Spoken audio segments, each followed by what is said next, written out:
علم الإنسان ما لم يعلم والصلاة والسلام على خير الأنام وعلى آله وصحبه إلى آخر الأيام. سبحانك لا علم لنا إلا ما علمتنا إنك أنت العليم الحكيم. حسبنا الله ونعم الوكيل ولا حول ولا قوة إلا بالله العلي العظيم. أما بعد.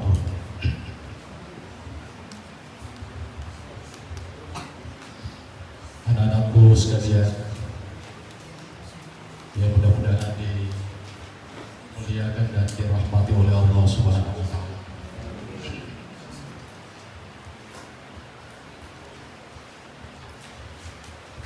Dalam waktu yang sangat singkat dan sangat terbatas pada malam ini, kita menggunakan dalam rangka pengajian kita dengan sumber materi yang kita ambil dari sebuah kitab yang sangat masyhur di kalangan umat Islam dan di kalangan para ahli hadis. Adalah kitab yang kita sebut namanya diberikan langsung oleh penulisnya, namanya Bulughul Maram, ditulis oleh Syekh Al-Hafidh Ibnu Hajar Al-Asqalani. Kalau istilah Al-Hafidh dalam ilmu hadis itu beda dengan Al-Hafidh pada istilah Al-Quran. Kalau Al-Hafidh di dalam ilmu hadis berarti dia sudah menguasai minimal 3.000, dia sudah menghafal minimal 3.000 hadis, lengkap dari mulai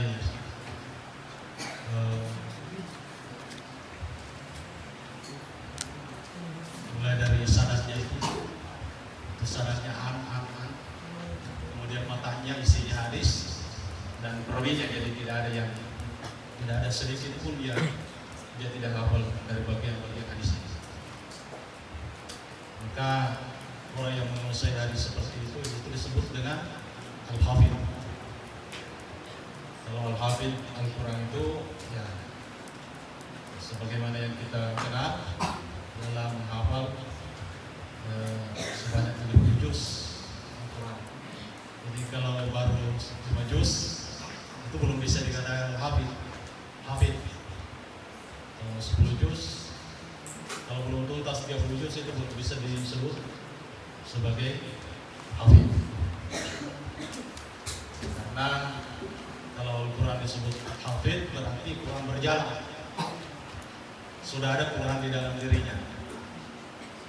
Jadi penampakannya itu, Qurannya itu ya boleh dikatakan sama dengan Al-Quran atau Al-Quran berjalan. Mudah-mudahan Anda semua bisa menjadi hafidh Al-Quran dan bisa menguasai salah satu buku karangan Al-Hafidh yang terkenal, ialah Ibnu Hajar Al-Asqalani, yang kurang lebih isinya Bulughul Maram ini 1000-an hadis. Jadi kalau sudah bisa menguasai 1000-an hadis, ya ini lumayan sebagai sumber materi untuk kita mengenal secara terperinci. Melalui hadis-hadis secara terperinci kita bisa mengenal hukum-hukum syar'i yang kita sebut dengan ilmu fikih. Jadi memang ini bukan hadis fikih, bukan fikih, tapi materinya ini bermaterikan fikih.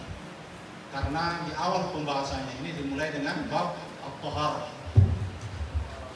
Jadi kalau kita buka kitab-kitab fikih yang lain itu semua dimulai dengan taharah. Kecuali Ibnu Qayyim Ibnu Kalam lain lagi. Ya. Tapi kalau pada persoalan-persoalan yang berhubungan dengan fikih, maka materi awalnya itu yang paling pertama taharah. Kenapa? Karena semua rangkaian ibadah itu dan semua dengan bersuci. Artinya syarat sahnya suatu ibadah itu harus suci. Maka harus dibedakan syarat dengan rukun. Sudah tahu bedanya? Sudah tahu bedanya syarat dengan rukun? Sudah? Nah, sampai nanti ditanya apa bedanya syarat dengan rukun. Kalau syarat itu sebelum melakukan ibadah. Jadi lihat syarat-syarat apa yang harus dipenuhi sebelum salat. Syarat-syarat apa yang harus dipenuhi sebelum puasa. Syarat-syarat apa yang harus dipenuhi ya sebelum haji dan seterusnya. Jadi semua syarat itu harus dilakukan sebelum mengerjakan. Tapi kalau rukun, pekerjaannya itu, jadi semua rangkaian kegiatannya itu rukun. Ya sepertinya salat, kita awali rukunnya itu dengan takbiratul ihram. Ya. Jadi kemudian diakhiri dengan salat. Nah, itu semua ibadah itu rangkaiannya itu rukun. Makanya untuk mengetahui sah dan tidaknya suatu ibadah itu, maka lihatlah seberapa banyak, seberapa sempurna kita melaksanakan rukunnya.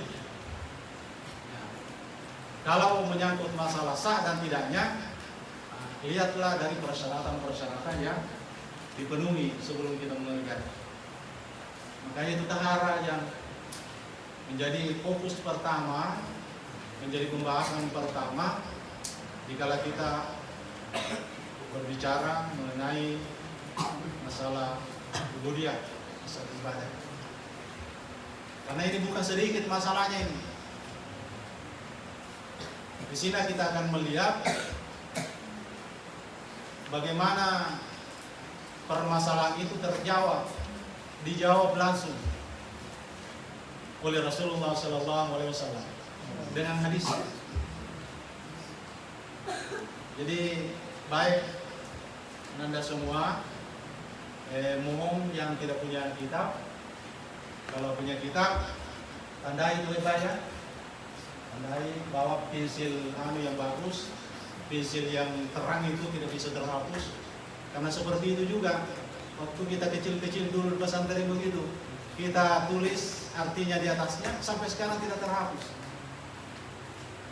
Ya. Kenapa? Karena setengah mati kalau membaca buku mau juga cari artinya di dalam kamus, setengah mati. Tidak cukup waktu. Jadi kalau seperti yang kita sampaikan langsung begini, dan Anda simak baik-baik, mendengar baik-baik, pahami baik-baik, yang perlu dicatat, yang perlu diterjemahkan di atasnya itu dengan tulisan-tulisan kecil. Paling enak itu tulisan kita sendiri, karena kalau tulisan kita sendiri sampai kapanpun bisa dibaca. Tapi kalau tulisannya orang, kadang-kadang setengah mati kita baca. Tapi kalau tulisan kita sendiri enak, kan? Kita artikan, kita tahu sampai kapanpun kita bisa baca. Biar terhapus sedikit itu bisa dibaca karena tulisan kita sendiri. Gitu ya? Jadi ini sambil memberikan pandangan-pandangan tentang bagaimana teknik kita ini sebenarnya. Karena kalau orang di pesantren itu masih awam, masih belum kelihatan siapa pintar, siapa yang setengah pintar, siapa masih. Tapi nanti kalau sudah mulai terjun ke masyarakat, itu baru kelihatan kalau ini kualitasnya. Ya, tugas Ananda semua belajar baik-baik. Ya, belajar baik-baik, pelajari banyak macam ilmu. Jangan bosan, pelajari macam-macam ilmu. Terutama ilmu-ilmu yang tidak ada di luar sana. Ilmu-ilmu yang hanya ada di sini seperti Bulughul Maram ini Saya kira tidak semua pesantren itu bisa mengajarkan ini karena terbatas. Jadi baik tahara yang bab pertamanya itu tentang air, al-ma, ya, sama. Jadi ini riwayat hidup. Kalau Anda membuka buku-bukunya ini mulai ada Bismillah, Alhamdulillah, terus panjang sekali itu sebenarnya riwayat hidupnya pengarang ini. Riwayat hidupnya. Jadi Anda bisa mengetahui bagaimana riwayat hidupnya orang itu.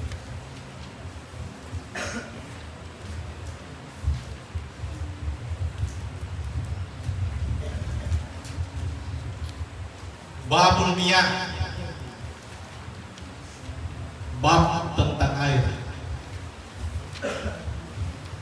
Ma, mufrad, miyah, jamak. Ya. Jadi kenapa miyah bukan ma, sama. Bedanya ada mufrad, ada jamak. Sudah tahu jamak? Sudah tahu? Apa sama mufrad dengan jamak? Sama. Apa bedanya? Kalau mufrad sah, jamak lebih dari dua. Kalau dua masih usang namanya. Tapi kalau di dalam bahasa Indonesia lain lagi. Kalau di dalam bahasa Indonesia lebih daripada satu itu sudah jamak. Nah, saya, kami itu sudah jamak. Kalau di dalam bahasa Arab tidak. Kalau saya baru mufrad. Kalau dua orang ada namanya musanna.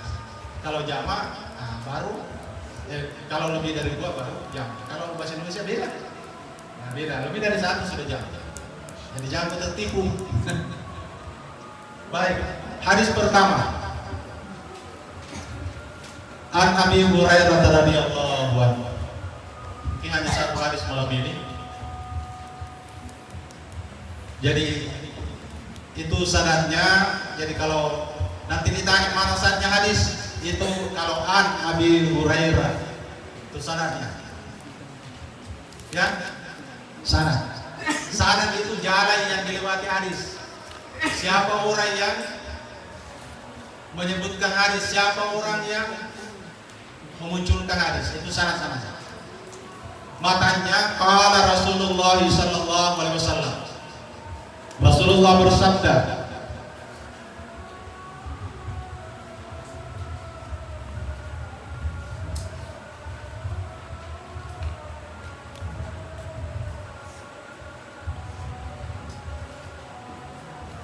jadi mudah-mudahan tidak salah di situ, karena di sini kalau Rasulullah fil badri wa tawur ma'u al-hillu maitat. Hadis ini sebenarnya sebagai jawaban dari pertanyaan seseorang. Ada seseorang yang bertanya kepada Rasulullah sallallahu alaihi wasallam. Jadi tolong direkam baik-baik. Hadis ini sebagai jawaban dari pertanyaan. Ada orang bertanya kepada Rasulullah. Pertanyaannya begini. Saya wahai Rasulullah ke laut. Saya bawa air hanya sedikit. Begitu masalahnya. Saya hanya bawa air sedikit. Ya. Kalau saya pakai berwudu, berarti air itu habis. Tapi kalau saya minum, nah bagaimana saya berwudu? Bagaimana caranya saya berwudu? Oh, tidak. Ini jawabannya habis. Nah, ini orang di laut. Sementara bertanya kepada saya bawa air sedikit, wahai Rasul. Kalau saya pakai berwudu, habis saya minum, tidak ada saya minum. Tapi kalau saya minum, tidak ada yang saya pakai berwudu. Nah, bagaimana wahai Rasul?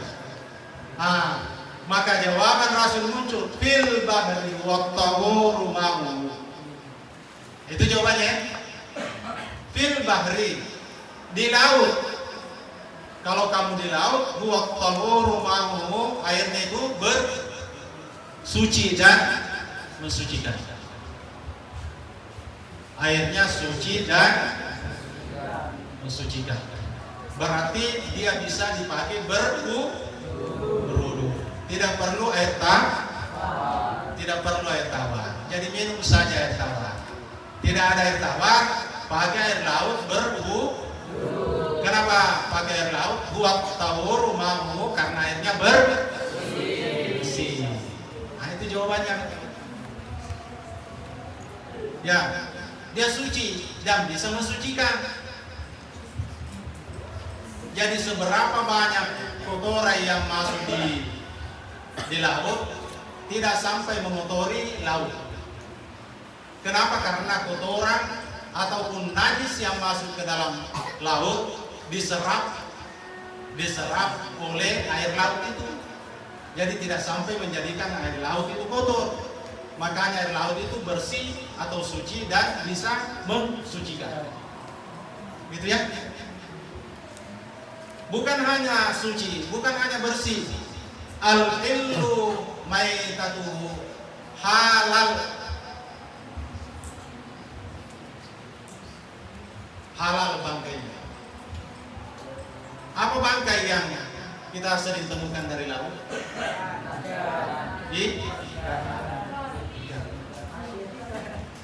Ikan.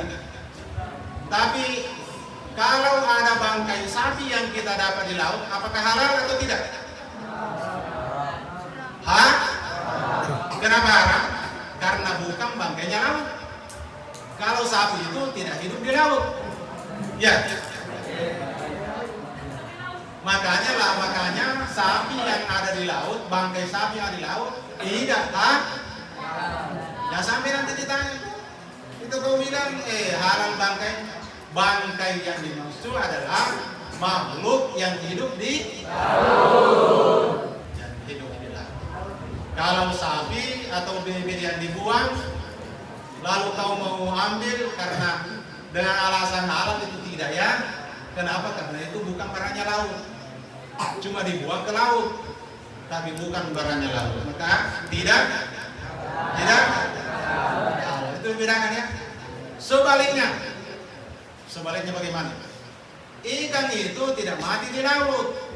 Dari laut dia lompat naik di darat. Pertanyaannya, lompat naik di darat baru mati.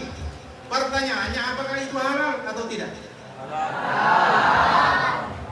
Halal. Kenapa halal? Dia itu mati, dia adalah makhluk atau barang laut. Cuma dia loncat naik dan dia mati di darat. Nah, makanya dia tetap apakah harus disembelih?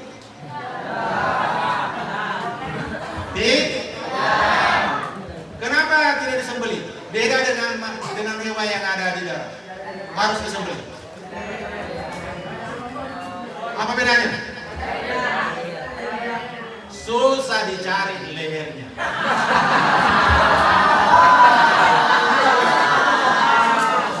Siapa yang bisa dapat lehernya ikan? Siapa yang bisa dapat lehernya ikan? Maka kalau setiap kau memakan ikan harus disembelih, maka sudah jarang, tidak mungkin lagi orang makan ikan karena jarang orang yang bisa temukan lehernya ikan. Ada kan lehernya ikan? Ada? Tapi burung darat atau hewan darat dipotong karena ada leher, ada pembuluh darahnya. Kalau ikan tidak punya pembuluh darah.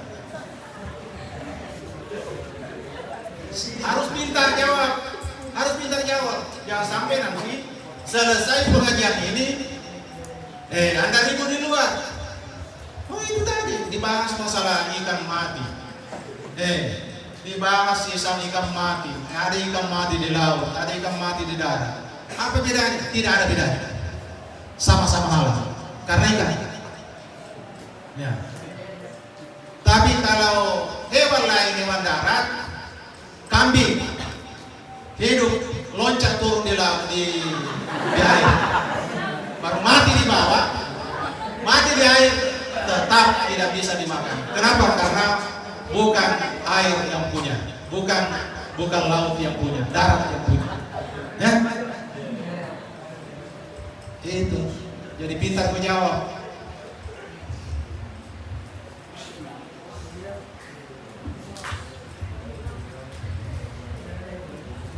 Ada penjelasan yang perlu saya sampaikan. Jadi kosakatanya itu, kalau yang mau menulis itu ada kosakata al-bahr,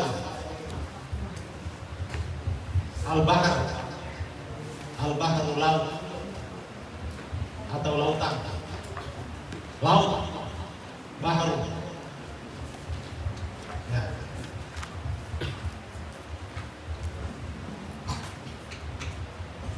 Jadi lautan itu bisa juga disebut sebagai daratan yang penuh dengan air. Ya, itu laut ya.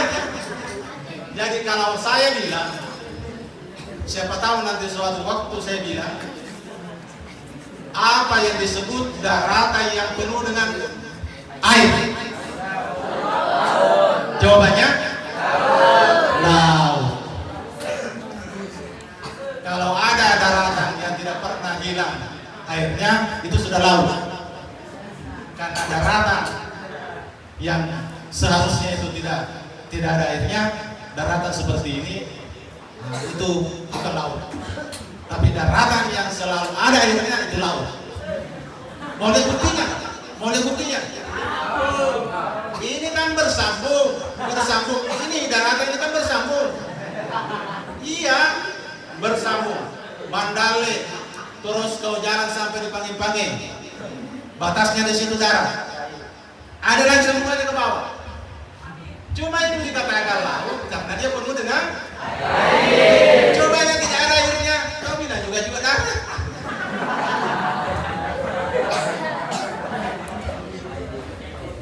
Jadi itu buktinya laut adalah daratan yang penuh dengan air. Jadi ini pengetahuan lagi. Kosakata satu. Kemudian at-tahur. At-tahur itu artinya bersih atau air yang suci. Ya, tahur.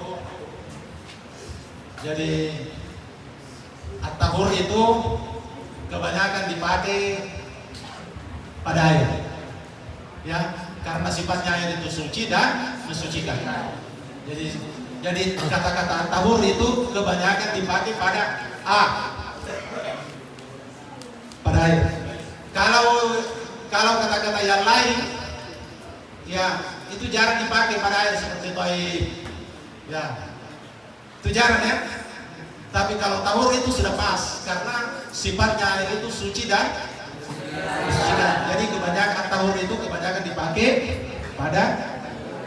Jadi kalau ada orang bersih sekali dilihat itu tahur, karena saking bersihnya itu dianggap sama bersihnya dengan air. Jadi kalau ada anak-anak semua yang pakaiannya bersih, mukanya bersih, ya tidak ada kotoran, ya sesekali kita sebut tahur. Ya, tahir juga sesekali.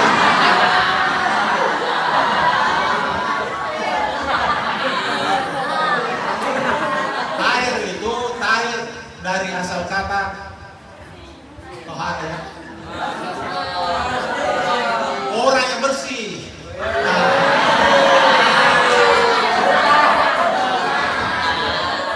Maka orang yang bernama tahir harus selalu bersih.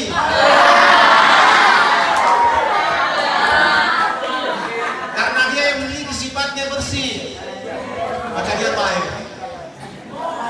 Masya Allah.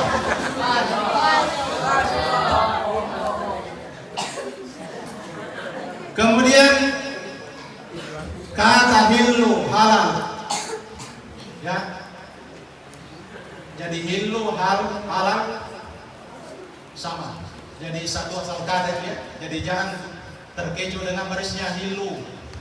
Jadi dapat halal terus hillu, pusing lagi. Apa itu artinya hillu? Padahal sama artinya. Ya, makanya itu harus kuat sarafnya ya, sarafnya. Karena untuk tahu menahu tentang asal usul pecahan kosakata itu di dalam bahasa Arab, saraf yang lain. Ya, kita harus tahu dari mana asal timbangannya, mauzunnya itu dari mana. Apakah dari mauzun 3 huruf, apakah dari mauzun 4 huruf, apakah dari mauzun 5 huruf, apakah dari mauzun 6 huruf. Nah, ada timbangannya kan?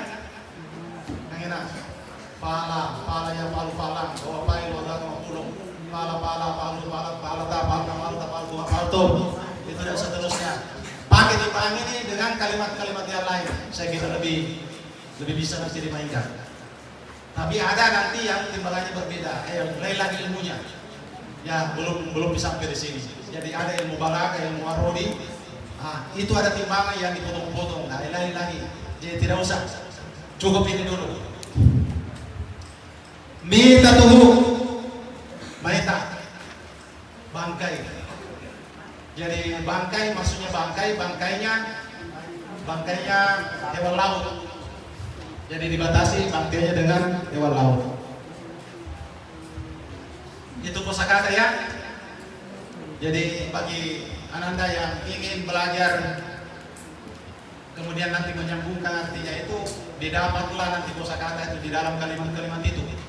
Kapanpun dan apapun nanti kalimat-kalimat itu dengan kosakata ini bisa nanti diterjemahkan sendiri, gitu ya. Kemudian faedah hadis terakhir ini faedah hadis. Faedahnya hadis ini satu, kesucian air laut bersifat mutlak tanpa ada perincian. Jadi air laut itu mutlak suci. Kenapa mutlak suci? Jumlah airnya tidak bisa diukur. Siapa yang bisa ukur? Bisa mengukur. Bisa mengukur airnya laut? Tidak bisa. Jadi mutlak dia suci. Mutlak, tidak bisa diragukan. Mau apa tetap suci. Ya, biar ada setinja yang mengalir, terus di sampingnya kau berwudu tetap bersih. Ya, tetap bersih. Kalau ada bangkai yang di situ tidak ngalir, ada bangkai di situ dan kau berwudu di samping, tetap bersih. Karena dia mutlak. Ya, mutlak dia suci. Itu harus dipahami ya. Kemudian yang kedua faedahnya, air laut dapat menghapus hadas besar dan kecil.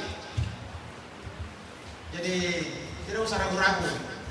Mau mandi, mau angkat hadas besar pakai air laut, mau berwudu pakai, ya tidak usah ragu-ragu.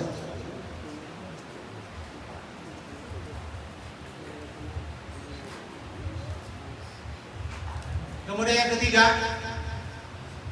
ada nanti istilahnya itu kalau air berubah warnanya, karena ada 3 sifatnya air, baunya, warnanya, rasanya, bau, sering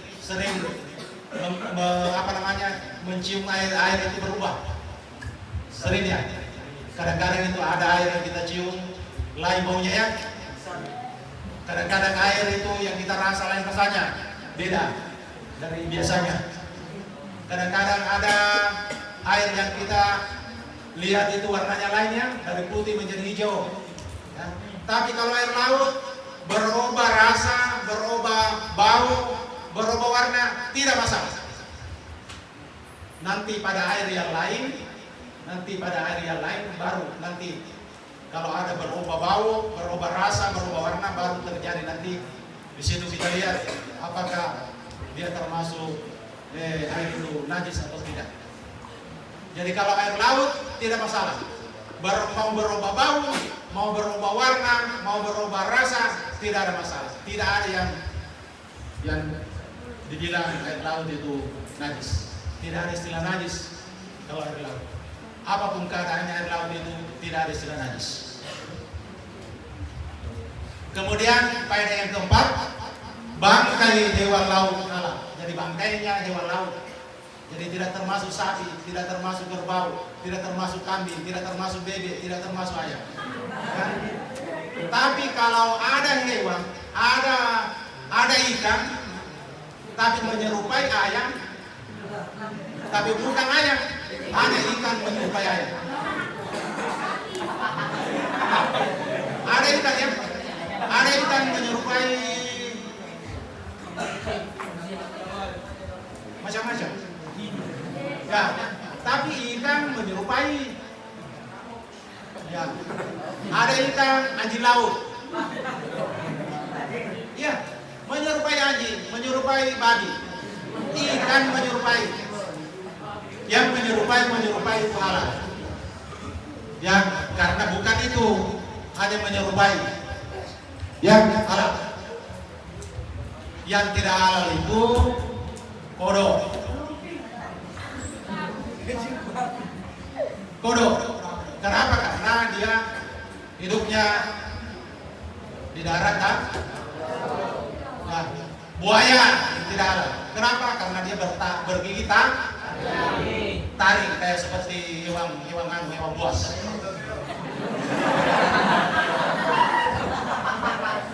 Nah, sampai nanti kau bilang buaya juga itu karena dia jenis ikan. Oh tidak.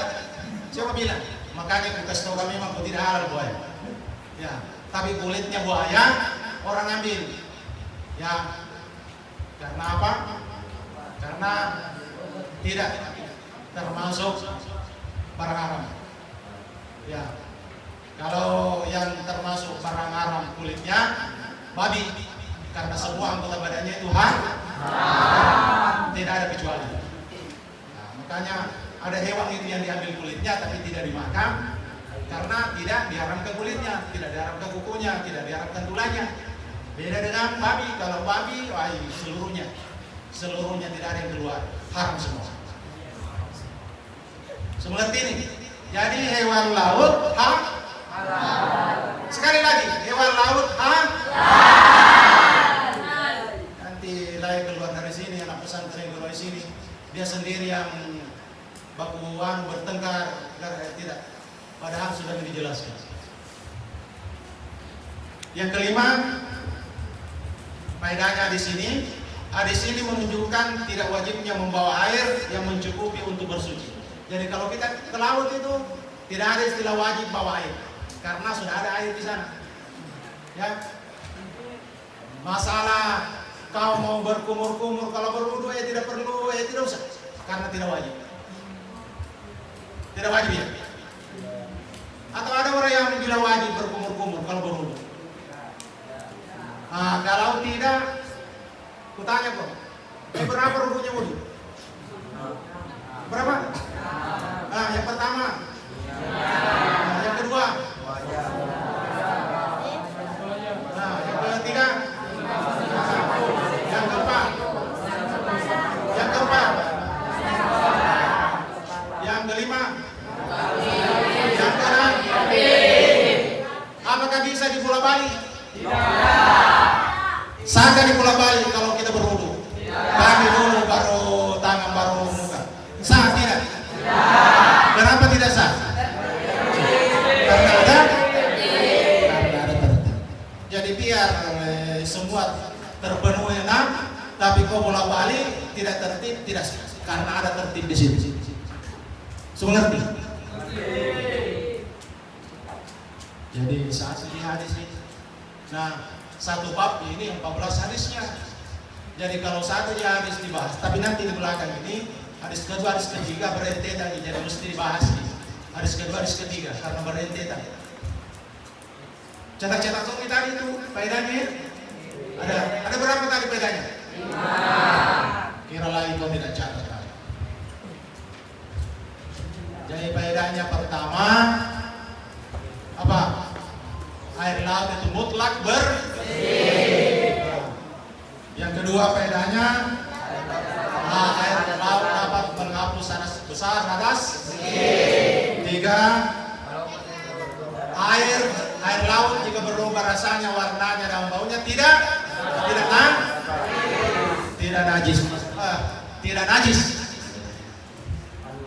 Kemudian bangkai hewan laut halal. Apa bentuknya asal hewan laut halal. Halal. Tidak perlu disembelih. Kenapa tidak perlu disembelih? Karena susah dicari. Nah, kalau ada orang yang dapat lehernya itu ikan, ya sembelihlah. Ya, makanya caranya kalau mau ambil ikan boleh dipukul ikan itu, boleh dimatikan, boleh dibunuh. Tetapi caranya bunuhlah ikan itu yang paling ringan dirasakan sakitnya. Kalau kau ambil ikan lele, jangan kau pukul dengan palu-palu, karena terlalu hebat sakitnya kalau kau pukul dengan palu-palu. Cukup kau pukul sedikit dengan batu supaya tidak makan jarak. Ya, itu ya. Jadi kalau ada nanti yang tanya, bagaimana caranya ikan itu dibunuh? Boleh dibunuh ikan itu dengan cara dipukul. Tetapi caranya pukullah dia dengan barang yang paling ringan bisa menyakitkan. Jangan hancur-hancur kepalanya, kau bikin. Akhirnya tidak bisa dimakan kepalanya, padahal paling enak kepalanya.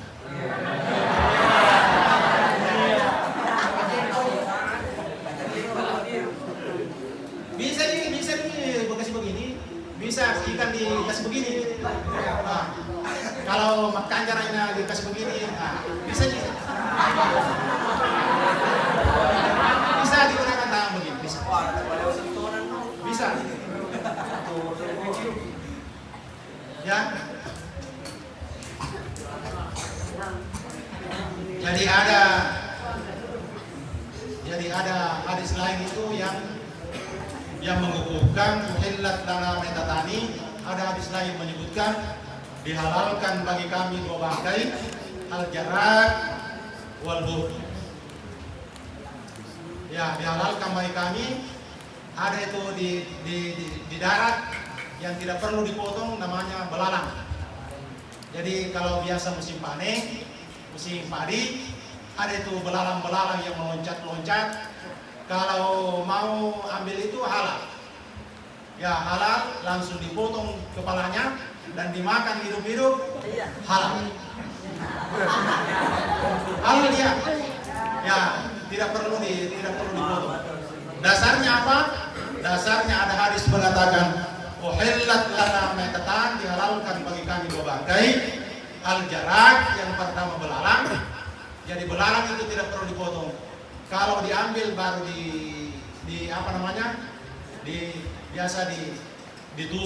biasa ditusuk mati sendiri.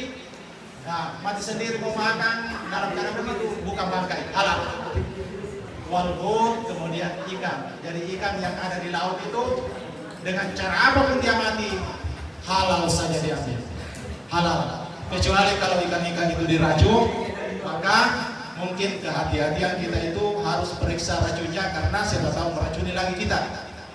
Ikan makan racun, kita juga yang ikut makan racun. Jadi ikannya sebenarnya halal, tapi yang tidak dibolehkan di situ ialah memakan bagian yang bisa mendatangkan mudarat atau bahaya apabila kita memakan itu. Ada juga ikan-ikan yang ada racunnya ya. Ada racunnya, maka ya jangan mentang-mentang mengatakan ikan itu sudah halal, termasuk racunnya juga halal. Akhirnya kamu makan ikan itu yang ada racunnya menjadi keracunan. Ada itu yang baru-baru dimakan siput, ada siput dimakan itu akhirnya terjadi keracunan. Ada yang baru-barunya itu keenakan diambil siput di laut terus makan banyak-banyak, padahal siput itu ada racunnya. Akhirnya keracunan dia. Bukan siputnya yang dilarang, tetapi racunnya itu pintar-pintar keluarkan racunnya supaya kamu makan itu tidak keracunan. Gitu ya. Jadi baik, malam ini cuma itu saya dulu pembahasan kita satu hari sini ya. Mudah-mudahan bermanfaat dan ini menjadi satu bagian dari ilmu yang bisa kita petik sebagai dasar atau pegangan kita tentang air lah. Jadi hadis ini khusus membicarakan masalah air lah. Jangan lupa apa yang dikatakan oleh Rasulullah ini jawaban dari pertanyaan seseorang. Karena ada orang bertanya tentang itu tadi, orang yang turun ke laut dan dia membawa air sedikit, lantas dijelaskan oleh Rasulullah dengan seperti ini, bahasanya seperti ini hadis. Sekiranya begitu, ya kita berharap kepada Allah Subhanahu wa taala, mudah-mudahan Allah menjadikan kita, Allahumma ja'alna jama'an min ahlil jannah. Amin. Kama kunna jama'an fi hadzal makan. Ya Allah, jadikan kami menjadi bagian dari jamaah yang nanti insya Allah menjadi penduduk surga. Amin. Sebagaimana kami semua sekarang ini berkumpul di tempat ini dalam rangka mencari jalanmu menuju ke surga. Karena itu man salaka tariqan yaltamisu fihi ilman, itu kata Rasulullah, man salaka tariqan yaltamisu fihi ilman sahhalallahu lahu tariqan ilal jannah. Kalau mau mudah jalannya masuk surga, Rasulullah mengatakan man salaka tariqan yaltamisu fihi ilman, siapa yang ingin mudah jalannya, yaltamisu fihi ilman, lalu dia bersungguh-sungguh mencari ilmu pengetahuan, sahhalallahu lahu tariqan ilal jannah, maka Allah mempermudah jalan kita menuju ke surga. Jadi orang yang banyak ilmunya, jalannya ke surga itu mudah karena dia sudah merintis, sudah membuat jalannya ke surga. Ilmu adalah jalan menuju ke surga, insyaallah. Amin. Mari kita semua berdoa dan kita mengakhiri pengajian kita pada malam hari ini. Mudah-mudahan diberkati oleh Allah Subhanahu wa taala. Bismillahirrahmanirrahim. Alhamdulillahirabbil alamin wassallallahu ala sayyidina Muhammad wa alihi wasallam. Allahumma ja'al jam'ana marhuman wa tafarruqana mimma tafarruqa masuk. Allahumma rabbi zidna ilman warzuqna fahma. Allahumma rabbi zidna ilman warzuqna fahma. Allahumma rabbi zidna ilman warzuqna fahma. Allahumma rabbana atina min ladunka rahmah wa hayyi lana min amrina rabbana atina fid dunya hasanah wa fil akhirati hasanah wa qina adzabannar. Subhana rabbika rabbil izzati amma yasifun wa salamun alal mursalin. Alhamdulillahi rabbil alamin. Assalamualaikum warahmatullahi wabarakatuh.